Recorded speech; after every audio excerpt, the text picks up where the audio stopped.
Misogyny is also seen as like a form of protection.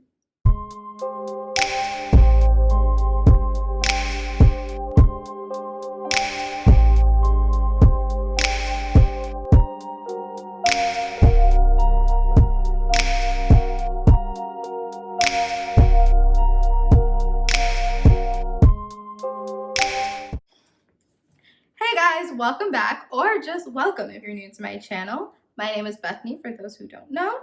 Today I have a very wonderful and special guest for tea time, one of my very, very close friends, Quinasia. Would you like to introduce yourself? I'm Quinasia. I run the Last Generation podcast. I'm on Spotify, Apple Podcasts, and Breaker, and other platforms. The link will be in the bio. It'll be down below, so definitely check it out. Okay, so today's topic for tea time is a very serious topic that I hold dear to my heart, and I'm pretty sure you do as well, especially because we are women and we live the struggle every single day. All the time. Is misogyny. Do you want to explain a little bit what misogyny is? So misogyny is basically the hatred of women.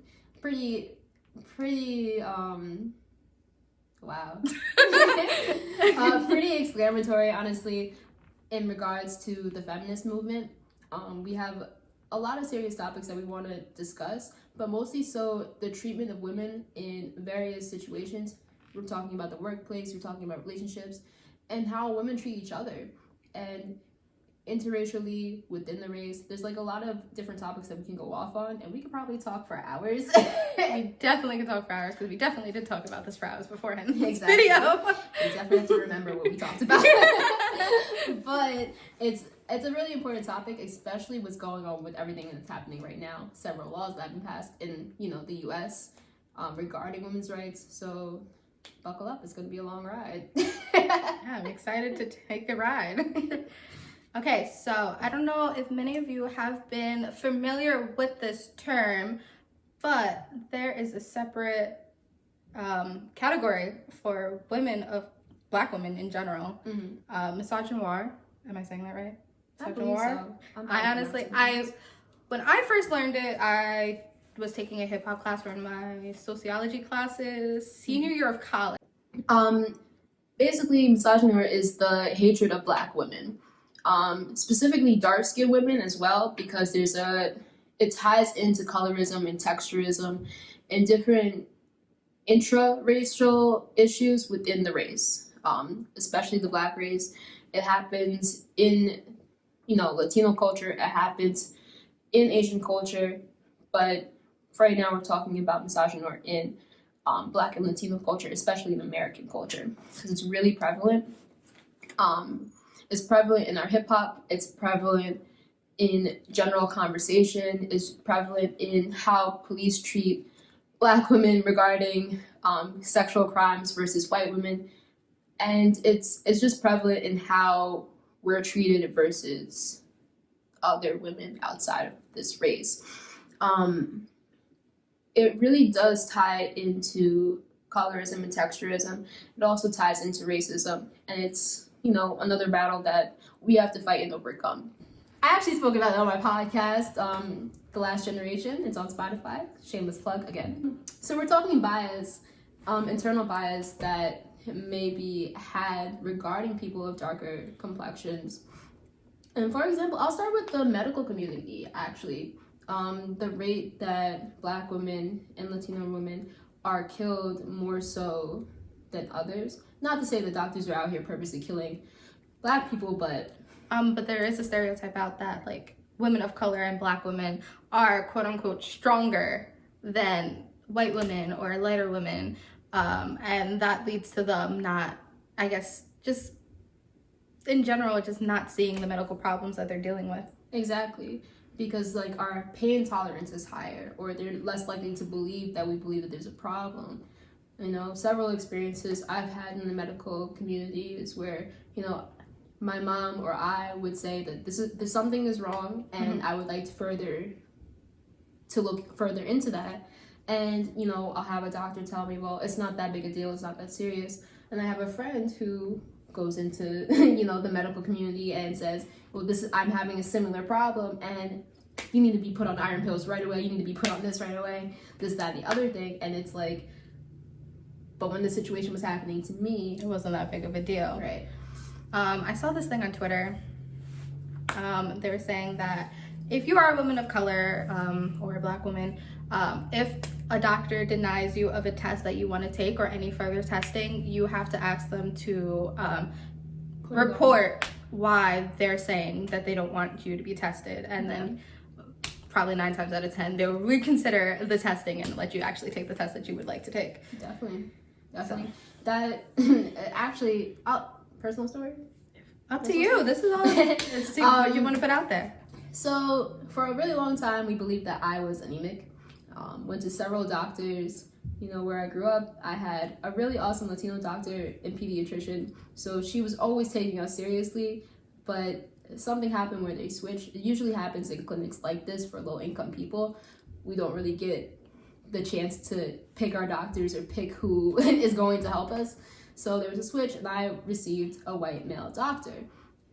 When I was around 10 or 11, I experienced, heavy fatigue. I was really cold all the time. I wasn't really, I wasn't overweight. I was a very tiny kid. So my mom was really worried. She took me to the clinic. My new doctor walked in, looked at me, said, "You need to work out more." I was 10. So he was like, "There's nothing wrong with you. You're not anemic. You're not any of these things. You need to start working out and start going, doing your exercise and whatever. That's why you're having this problem. And I really don't like you guys wasting my time with this." We get really hostile with my mom. And I just was like, okay, so obviously I'm not meant to be going to the doctor. And it was a children's clinic, and I was in the children's clinic side, but it wasn't, valid enough to look into. Flash forward a few years later, and I'm still having the same problems, the same issues, and it's actually had gotten worse. So I went to actually a doctor in Planned Parenthood, and she took a blood test, and she was like, "Actually, your platelets are actually pretty low. I'm gonna put you on some iron, and I'm going to, help you through this." And look what they did. Because now I'm not suffering from the same problem that I was suffering from before. And it only took another doctor who was working with the low-income community, who actually cared about her patients, to be like, "Oh, this is what you're worried about? You've been worried about this for the past how many years? Let's look into this." Yeah. And that's never happened. I just want to take a little detour from that and talk about Planned Parenthood really quickly, because a lot of people only think of Planned Parenthood as an abortion clinic, where you can have so many other things get done in Planned Parenthood. You can get yearly checkups. You can get birth control. They also have services for men. They actually do COVID testing now too as well in Planned Parenthood. It's not just an abortion clinic. It provides so much to the community, so much to low-income families and people that I just really wanted to just talk about that really quickly, because I hate that stigma around Planned Parenthood, and they're able to try to defund Planned Parenthood, but can't defund the police, but that's besides the point. But yeah, there's so much more, and it can be really intimidating as, a person who's not really even from here to walk into a Planned Parenthood, and it's kind of hidden. Or you see protesters outside protesting you even going in there, and reminding you that you're the spawn of Satan before even walking into the place. So it's your personal beliefs aside shouldn't affect how other people live their lives. If somebody is not raping and murdering you, yours, or anybody around them, I don't think it's any of your business what they do with their body. Which I also think ties to misogyny, because men and religious people feel like they have ownership of women's body when it's not yours. A woman should have free right to do what they want to do with their body. Yeah, it should definitely be, a woman's choice whether she wants to even have these conversations. And the fact that, our voices were silenced for so long, to be able to even talk about, sexual health, to talk about, what happens behind closed doors, to talk about women's health in general, and is this normal? It wasn't normal to talk about. So who we turn to? And misogyny stems from its self-control. It's all about controlling the masses in order to get people to act in a certain way, to act to a certain moral standard, which gets thrown out the window when it's convenient. Yeah. You know, people, I mean, look at what our country is currently going through. Like, everything that's happening right now is like, oh, so that didn't mean that for that. Yeah. Heard you. So forms of control that stop people from being who they want to be, I think are really problematic. It's like, if you're not hurting the innocent, why does it matter? So when I talk about misogyny, I'm also talking about the lack of colored women's voices in feminism itself. When we talk about feminism in the mid 2010s, around when the Emperor was talking about the slut walk, when things like this were occurring, feminism only looked one way, and it didn't seem like a space where I felt comfortable to be a part of. You know, we weren't talking about. Honestly, same. I believe it. Because I just never felt like I just belonged in that just like general area. And like when it came to like this one voice feminism, like I felt like I didn't belong either. Mm-hmm. And like I felt like I wasn't like the main ideal for when it came to feminism, which is what it shouldn't be like. Right. I mean, think about what the early 2010s was like too, because that was we're just coming off the Paris Hilton vibe. Yeah. So anybody who didn't fit in that box from early 2000s to 2010 was, yeah, it wasn't it. So when we're talking about the feminism explosion, we're just starting to get out of that. It wasn't even introducing body positivity, but like when we were introducing it, the body positive people had flat stomachs, had a certain look, and were just, a size 10 was considered plus size. So it was like we were slowly getting to where we are today. Yeah. The fashion industry does have a lot to do with misogyny as well. Yeah. And that's tea. There was a lack of intersectionality because we weren't just blocking out the women of color, we were blocking out the trans women, we were blocking out the LGBTQ women as well. Mm-hmm. We were blocking out disabled women. We were blocking out so many different people from this. It was able-bodied white feminism. and that was that on that. It wasn't something that everybody could feel welcome to. Yeah. And the thing I want to point out is that it's still happening today. Even when people are saying that they're being allies, they still tend to overpower the voices of the people that they're trying to help, quote unquote, which ties into performative activism, but that is another video. There's so much bias. There is so much this is our space, it's not for you. And, you can't call yourself any type of ism, any type of, advocate if you're not advocating for all people, because it's not true. And that's a problem that I had with white feminism itself, especially because the things that they were talking about affected other people way more than what it was. Misogyny is also seen as like a form of protection, to protect the fragility of a white woman. We do all this to keep white women small and insignificant, which is still problematic, still not okay, because women can do whatever they want to do.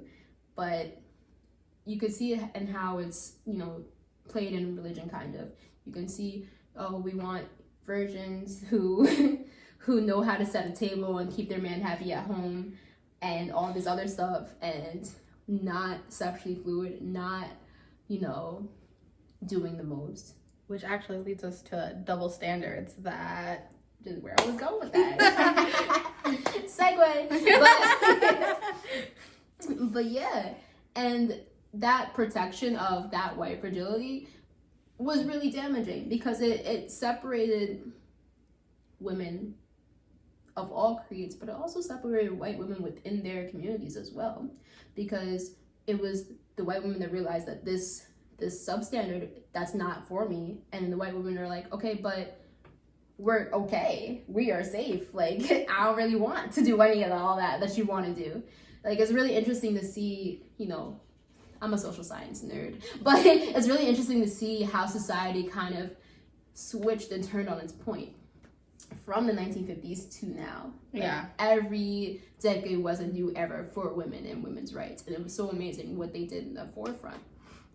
So this double standard of, you know, protecting a woman, keeping her pure, and having her be everything for a man to satisfy a man, it's like, can't she just be human?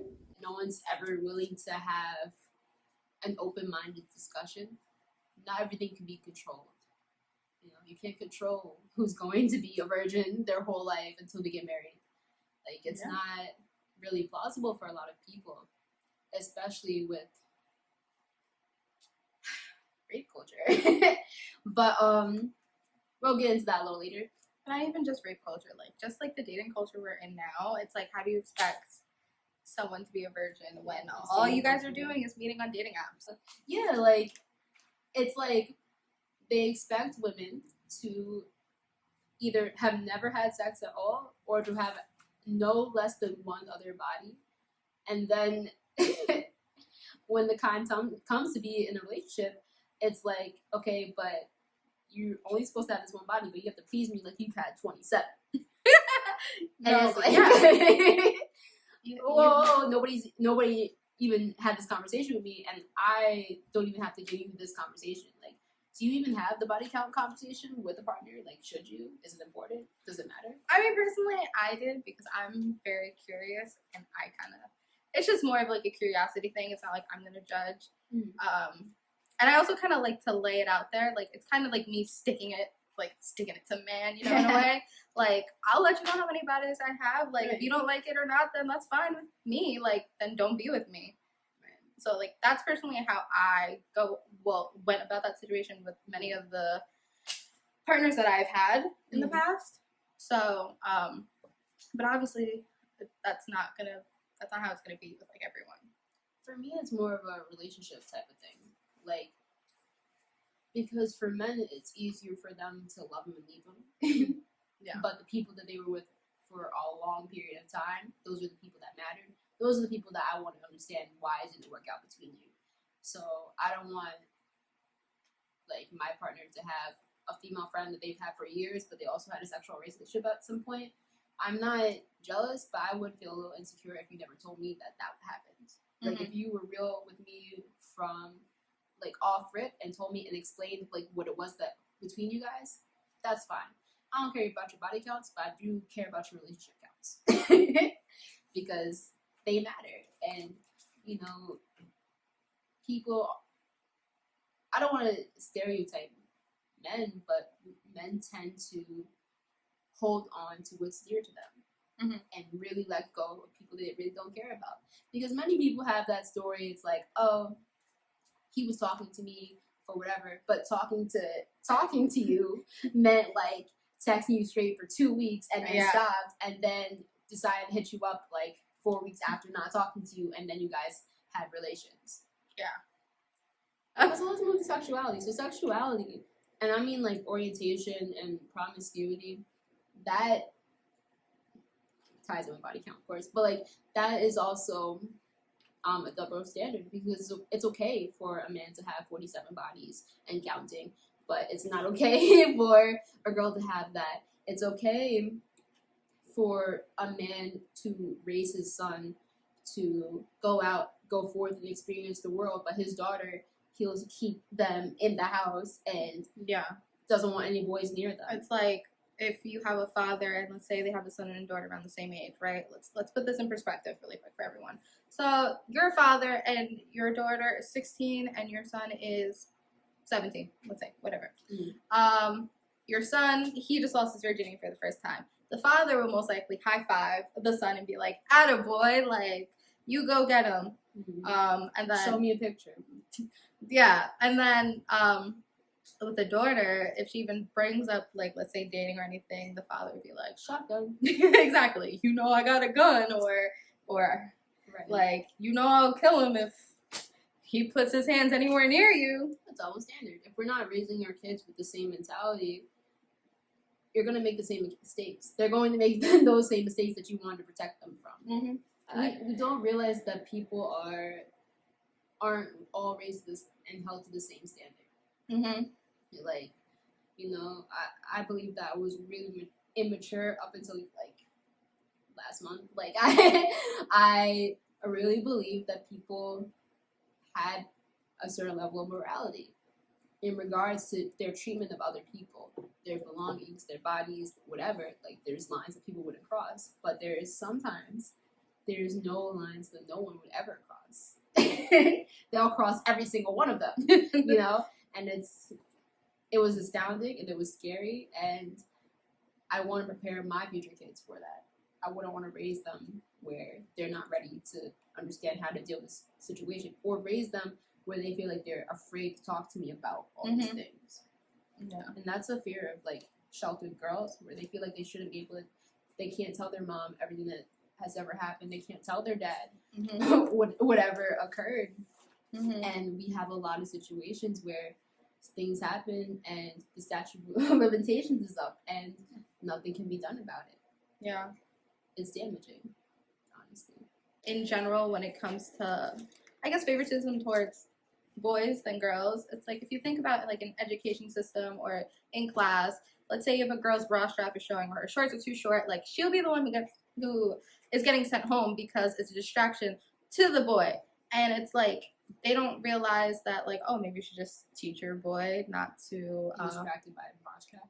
Yeah, or sexualizing your peers. Maybe that's like, honestly, and you know, I've experienced it myself in school, but like when I was in the school system, and not anyone of power, but when I was working in the school system, I saw the differential treatment, and you know, I pulled the girls aside that were reprimanded for indecent exposure.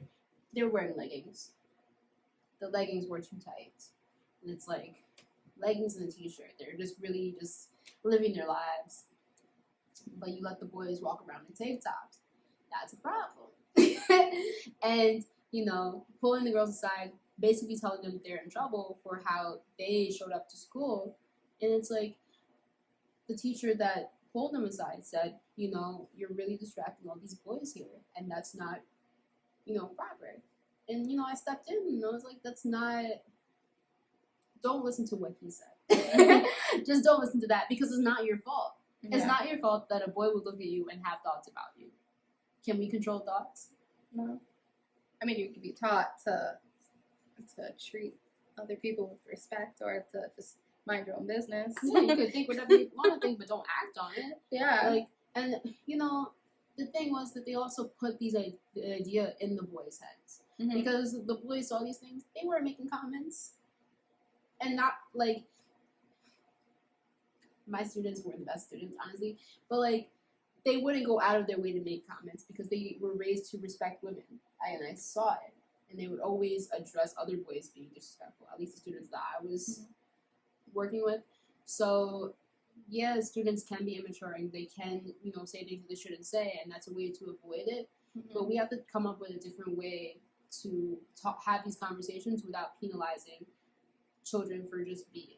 And it kind of also puts out that message that, like, a boy's education is put above a girl's education. Definitely. Because if you're willing to send someone home because of the way they're dressed, it's like, what kind of message are you giving the girl? Right. There's a level of purposeful ignorance, willful ignorance that's occurring, especially when it comes to women and what happens to women in any situation that they're in. Instead of looking at them, especially if they're of color, looking at them as somebody to be protected, we're looking at them as somebody who caused their own downfall.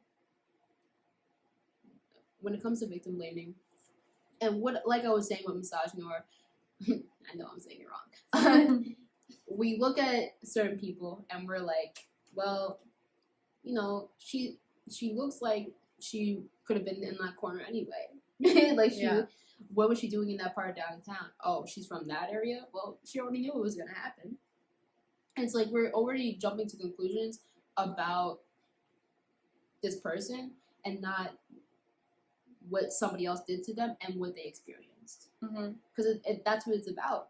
When it comes to, any type of attack, any type of issue, we should really be focusing on the trauma that the victim experienced, not the victim themselves and what caused them to get there. Which is what leads to a lot of victims of sexual crimes to not report the crimes because they do live in fear that they're not gonna believe them or the blame is going to be put on them.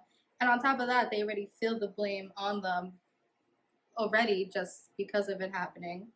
And they don't know the multiple ways that these things happen. Because when people think of RIPE, they're thinking the brutal, violent, assault that's happened, right? But it can happen in so many other ways.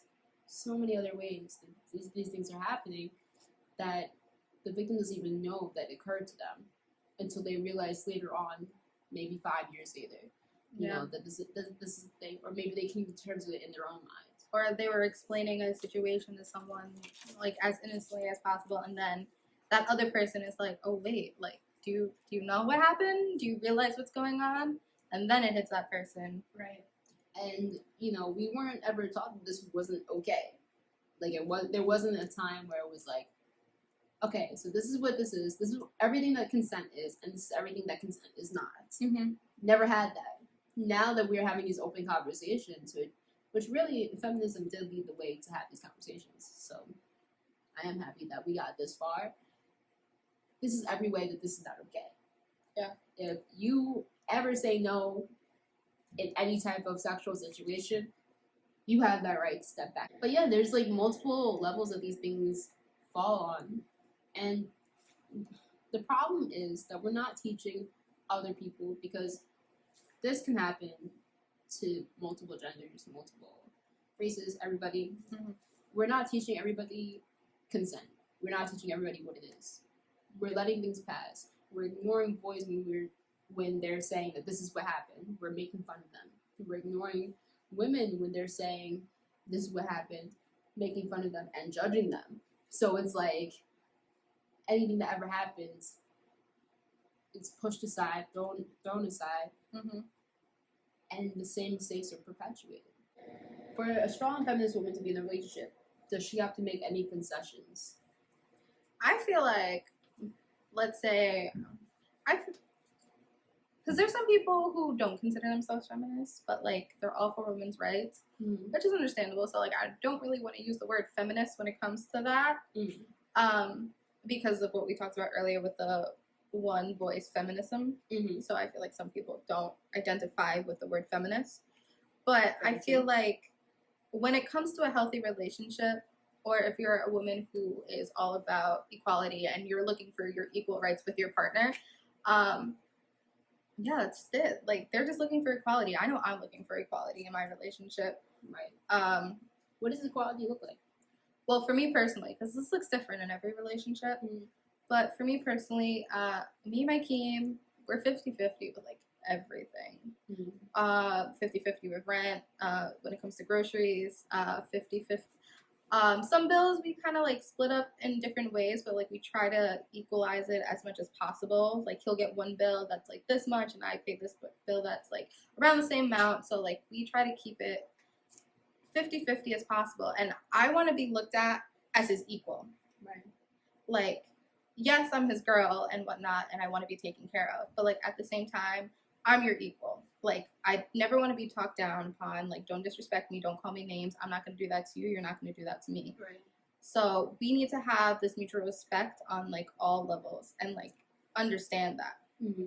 So we just have to be there, like, mentally, if that makes sense. So should you ever compromise yourself when you're in a relationship? No. No. Ever? No. Be you. If you're like that loud girl, then be that loud girl. If you're timid and quiet, be that quiet, timid girl. But find that person who's going to respect you in the way you are. So if your partner ever asks you to change an aspect of you, even if it's toxic, is that something that you should compromise, or is it something that you have to work on outside of that relationship. Well, another thing is relationship is all about compromise. That's like a big thing because you guys do have to agree upon things. And not everything is going to be agreed on 100% Definitely. of the time, excuse me. But it's like, well, it depends on like what attribute they're asking you to change. It's like, if it's something physically, tell them to suck a big fat and walk away. But like, if it's like a toxic trait that you have, hear them out. Right. Learn how to fix that trait. Because like, being in a relationship, it is about bettering yourself with another person. And growth. Exactly. Like, you want to grow with your partner. You don't, it's like, when it comes into a relationship, you guys either grow together or you grow apart. Like, there's no in between when it comes to that. And if they point something toxic out about you, like, talk about it, learn what is toxic about it, and try to change it. Like, you're not saying, like, you don't have to change your personality. You don't have to change. You don't have to change the core, the core of who you are. So, in interracial relationships, please refrain from saying, well, this race doesn't like that we're with their men, or vice versa, or all these problematic statements that really show that you're not really with your partner because you actually love them. If you happen to be with somebody outside of your race, you do everything you can to understand them and their experience. That's what makes a relationship strong, regardless of race. Yeah. Because it's coming from a place of understanding and actual love. Do not, be in a relationship because you've heard the stereotypical rumors about each and every other person. Yeah. Specifically, when you're talking about Latino women and how you think their attitudes are spicy, or how you like the way they like to talk, or whatever. Can I throw in a personal story in there really quick? Go off. All right. So for those who don't know, I'm Puerto Rican and Dominican. There was a time that I went down to Miami, and I've never been like fetishized before because of my nationality. Or I've never experienced it, because there's definitely people who experience it on the daily, but I personally have never experienced it until this one time I went down to Miami, and I was in a bar with one of my friends. She was off, doing her thing, like getting to know a guy. And so I ended up talking to this other guy next to me, because what else am I going to do? It's just me and my friend in Miami. So I had to pass the time somehow. I was with my Keem at the time, so we're still together. And I was talking to this guy and whatever, and he was like, oh, like, what are you? So I was like, oh, I'm Puerto Rican and Dominican. And then instant switch. It was like, oh, like, you so spicy. Like, I like me them. I like me those Latina girls. And I was just like, can we not? Can we not do this? And I do not like that. It made me so uncomfortable. And I'm just like, I promise you, I'm not as spicy as you think. I'm actually very boring. No, but like, I've also been outside of my race, and I despise when a man would tell me what he doesn't like about another woman. That's just not for me. I don't like that. Don't do it when you're around me. And if a woman is for other women, they wouldn't like that either. I don't want you to tell me, why you're not with another type of woman. I was with somebody who happened to be white. He was telling me, he was like, I could see us having interracial kids. That's weird. Like, that's the first thing that you're going to say? Or call me your little chocolate drop, or call me your ebony princess, or call me, I don't like when people outside my race refer to me as these things. It makes me feel kind of weird inside. I don't like it. And I also don't like when, like, for example, that white partner that I was with was saying, well, I don't like being with white girls because of this. Don't talk about those girls to me. Don't talk down about those women to me. Because that's saying that you're with me because you don't want to be with them, and because I'm this fetish ideal that you're trying to capture. Yeah. The same thing with Asian women. I do not like when I don't like those little ching chong ching references. It disgusts me. It pisses me off, and it's like it was never funny. I don't understand. If you're going to advocate for Black lives, if you're going to advocate for whatever you're advocating for, make sure you're advocating for everyone. Yeah. So that's my take on interracial couples and fetishization. You really shouldn't be with somebody just because they're somebody that they're not. That's dangerous and that's painful. Women are not here to live out your fantasies. That's not what we're here for. We're here just to live our lives, just like you. All right, guys, so that's all the time we have for today. If you liked my video, like, subscribe, comment, follow us on Instagram. I am Bethany CXOX, and you are at the last generation _podcast on IG. I hope you really enjoyed your time here. I really did. Thank you for having me. I'm really happy you enjoyed. I hope to have you again soon with more juicy topics to talk about. Yeah, we got the tea, sis. We got the tea. Bye, guys. Not spilling tea on everything, though. Listen, tea has been spilled. We're spilling tea in this conversation. You know, we're talking about these standards in the society. That's true. It's gonna happen.